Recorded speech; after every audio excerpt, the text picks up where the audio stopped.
Hello, this is Krystal, and thank you for joining me for this week's First Chapter Friday. Today I will be reading from the beginning of Mark Twain's The Adventures of Tom Sawyer. This kicks off our summer reading theme of Adventures in Henry County. Chapter 1. Tom! No answer. Tom! No answer. What's gone with that boy, I wonder? You, Tom! No answer. The old lady pulled her spectacles down and looked over them about the room. Then she put them up and looked out under them. She seldom or never looked through them, for so small a thing as a boy. They were her state pair, the pride of her heart, and were built for style, not service. She could have seen through a pair of stove lids just as well.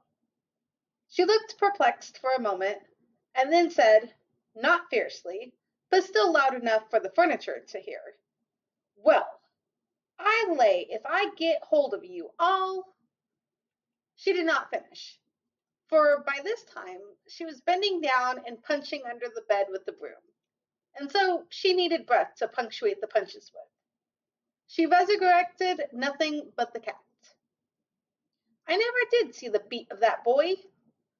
She went to the open door and stood in it and looked out among the tomato vines and gypsum weeds that constituted the garden. No Tom. So she lifted up her voice at an angle calculated for distance and shouted, "You, Tom!" There was a slight noise behind her, and she turned just in time to seize a small boy by the slack of his roundabout and arrest his flight. "There! I might have thought of that closet. What you been doing in there?" "Nothing." "Nothing? Look at your hands, and look at your mouth. What is that truck?" "I don't know, Aunt." "Well, I know. It's jam. That's what it is. 40 times I've said if you didn't let that jam alone, I'd skin you. Hand me that switch." The switch hovered in the air. The peril was desperate. "My, look behind you, Aunt."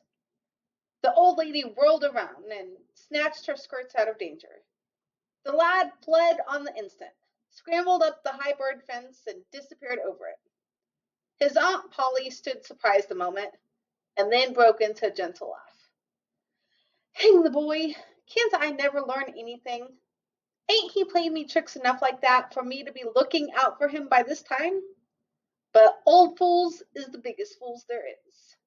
Can't learn an old dog new tricks, as the saying is. But my goodness, he never plays them alike. 2 days, and how is a body to know what's coming? He appears to know just how long he can torment me before I get my dander up. And he knows if he can make out to put me off for a minute or make me laugh, it's all down again and I can't hit him a lick. I ain't doing my duty by that boy, and that's the Lord's truth, goodness knows." And if you would like to know what happens next in this book, you can check this title out on the Libby app.